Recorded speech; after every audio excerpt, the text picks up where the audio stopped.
What is up, everyone? Welcome back to my last and final Halloween look for 2021. I love how this skull turned out. It is super, super cool. I'm going to walk you through it step by step. As usual, if you would like to see the other skull looks I've done this year, be sure to check out the playlists linked up above and subscribe to my channel if you aren't yet already. In the description box, you will find a link to my website, my other YouTube channel, and about anywhere else that you can find me on social media. So without further ado, let's go ahead and get into this spooky skull look.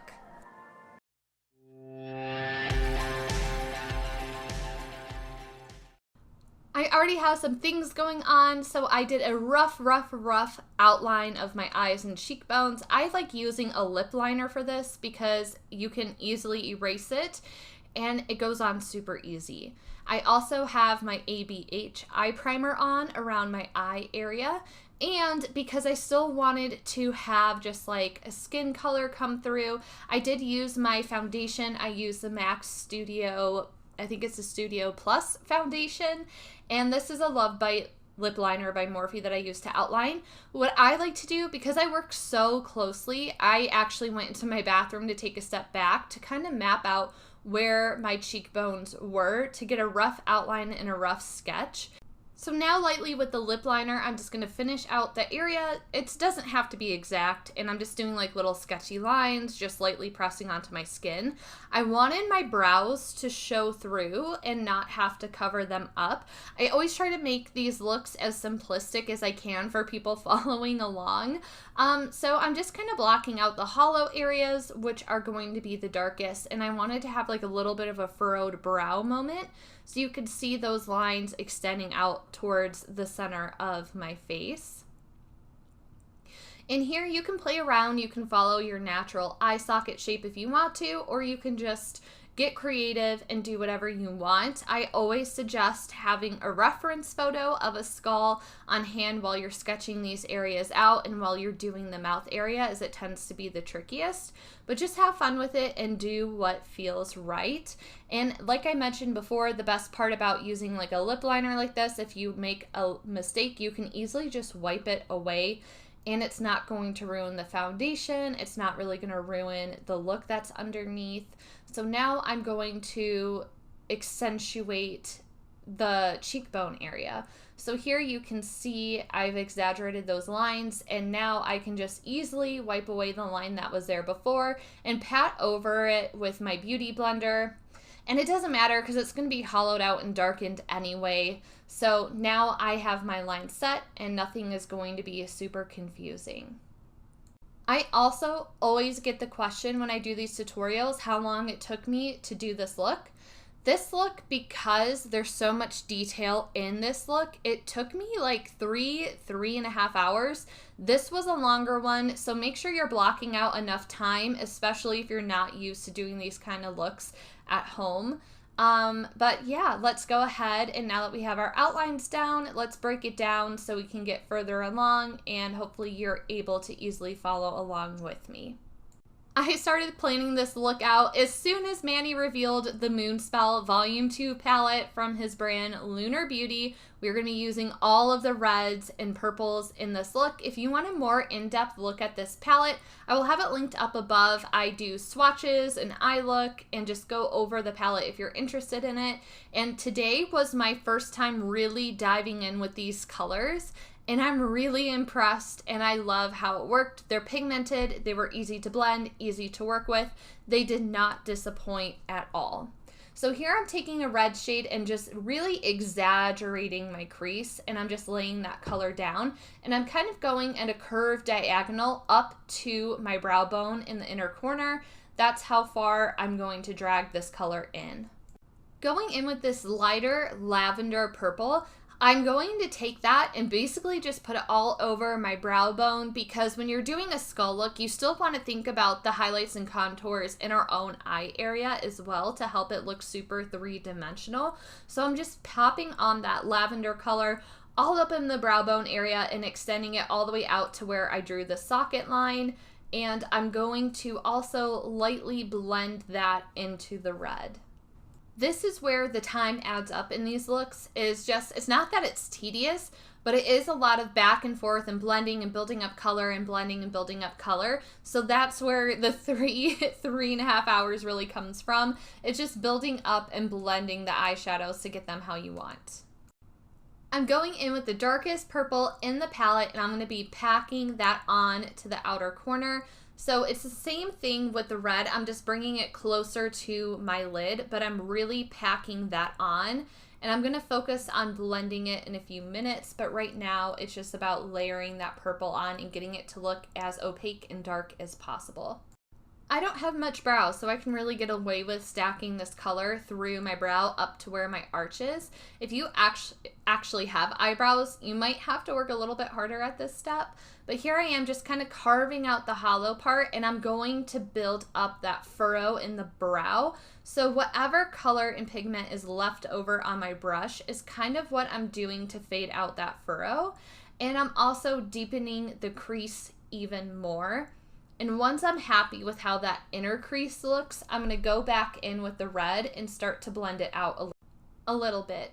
So here, I didn't take that much more product, and I'm just very, very lightly blending the edges to soften the edge of the purple because the red is starting to get lost. So again, like I said, it's all about building and blending, and I'm going back in with the lavender color to rebuild that color as well. It's starting to come along. It's starting to get real because we're going in with the black. And what I love about this palette is that the black has pink sparkle in it. So I really love that, and the sparkle does show up. It's like not super shiny and glittery. It's just like enough of a hint of like a shimmer and sparkle and glint. But here I am taking an angled brush, and I'm just really packing that on around my lash line into the very outer corner. And then once I have that black kind of just piled on for right now, we're not really focusing on blending it yet, I'm going to go in and do the lid color and the quote-unquote cut crease color.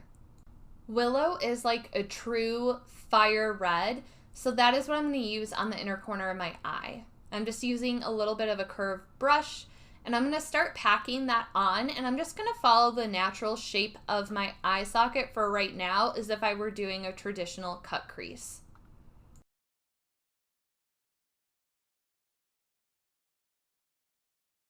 I really like the placement of the red and how that looks. So basically what I'm going to do is fill in the gap with that darkest purple color. And I'm just going to continue to have that be like the more hollowed out darker area on the inner corner of the orbital bone.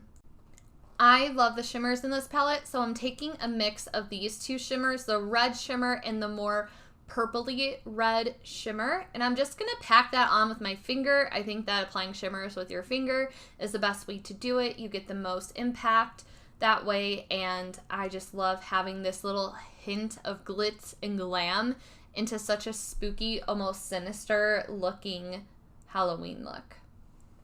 I'm also taking this completely across the lid from inner corner to outer corner. I did the more purpley red on the outer half of my eye, and then for the inner half of my eye, I'm taking more of the true red shimmer. It's time to build the base for the hollowed part of the lower eye socket. And for this, I'm just piling black on. It doesn't have to be perfect. It doesn't have to be opaque because I'm going to use other colors on top of it. I'm just filling in that area and connecting it to the crease. I'm taking a combination of these two lavender colors in the palette, the lighter one and then the more medium colored lavender, I guess you could say. And I'm going to add this to the black. So the more true lavender, the medium color, I'm focusing on the outer edge, and then right under my lash line is where I'm putting the lighter lavender color. This gave me the perfect effect of what I was going for, our eye sockets looking pretty hollowed out. It's time to work on the cheekbone section. So I'm just going over in black shadow, the outline that I want. And here I'm just, again, making the outline with the shadow just very lightly in case I have any mistakes. I can easily cover it up. So here you can see me kind of erasing the lip liner, and then areas that I did smudge the foundation off my skin that's still going to be showing through. I just went back in with the sponge and just added a little bit more where I needed it. I never set my foundation when doing this look. I just left it as is in case I needed to do any touch-ups. So now I'm just going to start piling black shadow on in these hollowed areas, and we can start adding more details. Again, with the same black, I'm just packing that on, and now I'm starting to thicken up the outline. So this is about as far as I'm going to carry the black in on the sides of like where the big gape is, I guess you could call it. And here I am just really packing along the very outline closer to the center of the mouth. And I'm doing a thin line here because I want everything to look super faded. So that's where the lighter colors are going to go, and then the darkest is going to be in the back outer corner. And here on this side, you really get to see me build it up, and how packing that on is just going to help give it a cleaner look too. And there's really no right or wrong here. It's just about packing the shadow on and then lightly feathering out the edge with your brush. I want to incorporate the colors that I used up in the eye socket look down here for the cheekbone and like mouth area as well. So I'm going to start layering the purples, the darkest purple, the medium lavender, and the light lavender. So you can kind of see what pattern we're going for. The darkest is going to be in the very further back and the lighter colors up front. So here I'm taking that dark purple and I'm just piling it right on top of the black. This is going to build depth. And I'm also going to get to the very edge of the black with the purple to have it fade out. And then that's when I'm going to go in and layer the medium lavender color and then use the lighter lavender color towards the center of the mouth area where the teeth are going to go. When it comes to the teeth, I'm going to go back in with that lip liner to outline just to make sure I'm getting the shape right and the placement right before we really go in and commit to it. So it's just basically a giant teardrop shape. And to make things easier for me, I did 7 on each side. So 7 on the top right, 7 on the top left, 7 on the bottom left, 7 on the bottom right. When it comes to the teeth, the parts that aren't covered by the cheekbone, like the dark area that's going to be hollowed out, you definitely want to do more of the teardrop kind of shape to it. But once we get into that area where we're in the black shadow and the purple shadow, you don't have to focus as much on it being a teardrop shape. You can just kind of round it off to like a normal looking tooth, and we'll add more finer details as we get into the teeth. This is just to give us a rough outline of how far back the teeth are going to go and what the mouth is going to look like. Be sure to take your time with this. This is kind of like one of those make it or break it parts of the look. The teeth are definitely a little bit tricky in my opinion, so make sure you have some patience for this part because it can get a little complicated. Now that you have the teeth outline, pat yourself on the back because we are slowly but surely getting through this look. So now it's time to bring that to life using depth and dimension. So here I'm taking the dark burgundy color in the palette Maggie, and I'm adding this as like the darkest color around the teeth just to really get that shape up where it's expanding into the rest of the skull look, if that makes sense. Like the root of the tooth area is where I want the darkest color. And then I'm going to shadow in the teeth again with that medium lavender color and the light lavender color as well. And this is just going to add some depth and dimension to the look. I wasn't precise at all when adding that lavender color in there. I just wanted to get some shadow on there. And now with a more defined and smaller brush, I'm going back in with the deep dark burgundy color to redefine the teeth area. I'm adding in some detail work, so I'm kind of extending up the root of the teeth to like just have it come out and to bring some more interest to the mouth area, if that makes sense. It's going to add to more of the three-dimensional look and just have it look a little bit more realistic and also a little bit more artistic as well. One of the last things I'm going to do with shadow is add that black eyeshadow on the detailed eyeliner brush and just fill in the gap right between the top and bottom. So I'm kind of going up a little bit in between the teeth again to add some depth and dimension and to help make them look a little bit more three-dimensional. And this is where the little details are going to start to make a big difference when it comes to the cohesiveness and the finished look.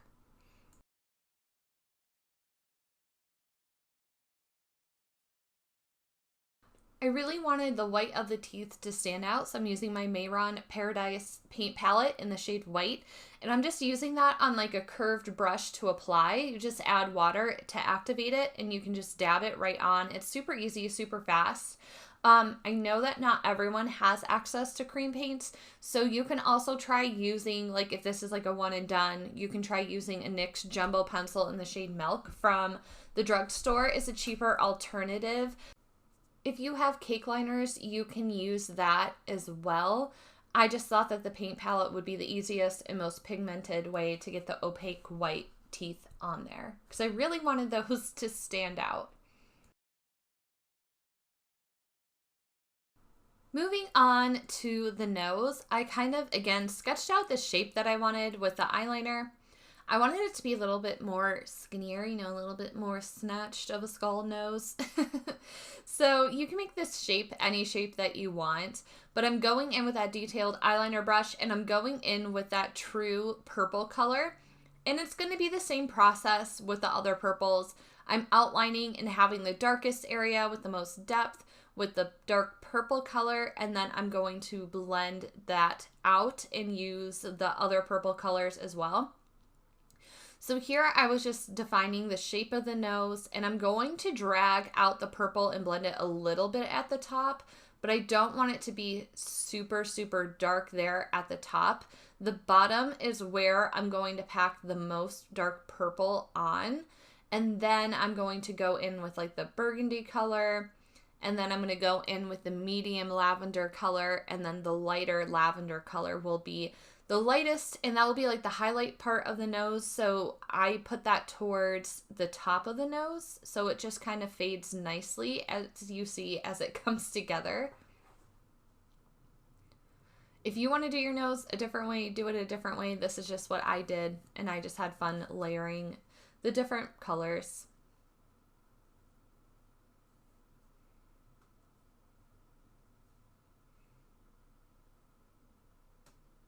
And lastly, I'm going in with that lighter lavender color just to fill in the center of the nose, so it just has a really nice fade to it.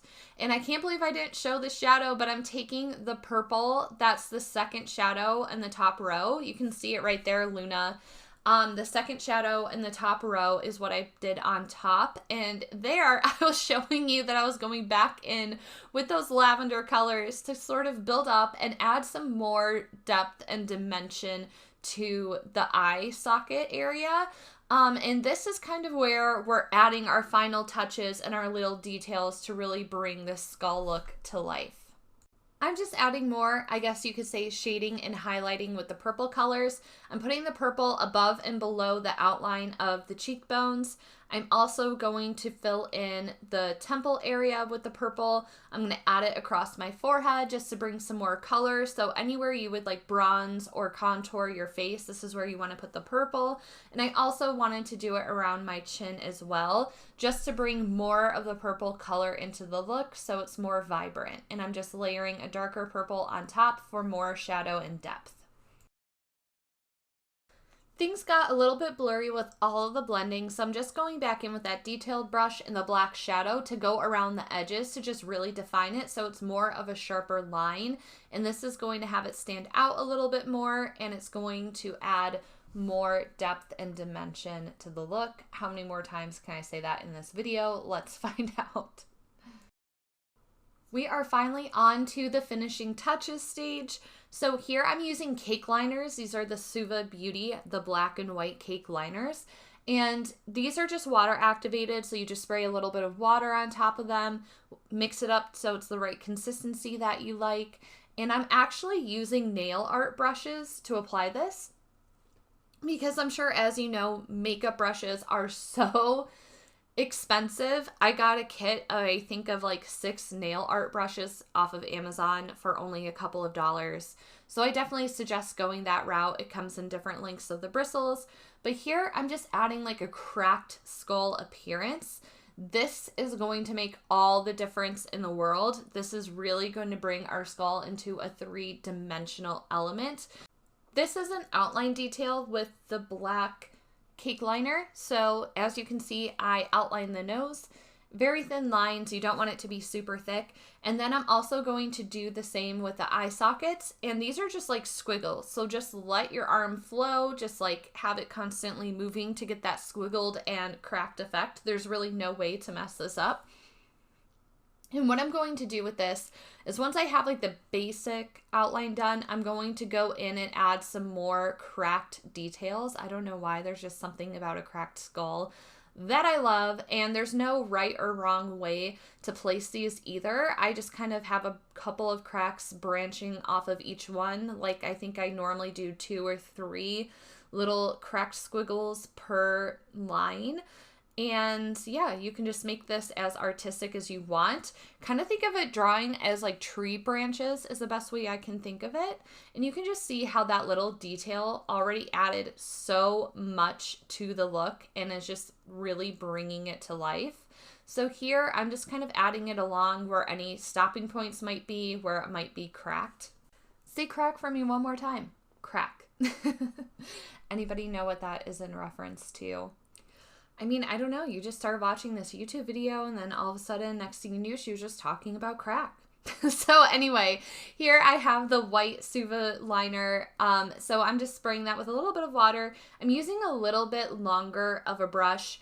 And here I'm just adding some highlight details. So the only thing with this, when you're going in with the white, is just pay attention. So like how on the brow, I did it above the black. So on the other side, I want to make sure I'm doing it above the black as well, so it matches. And I'm also just doing a few rogue white lines as well. Yeah, this was the most fun part of the look for me.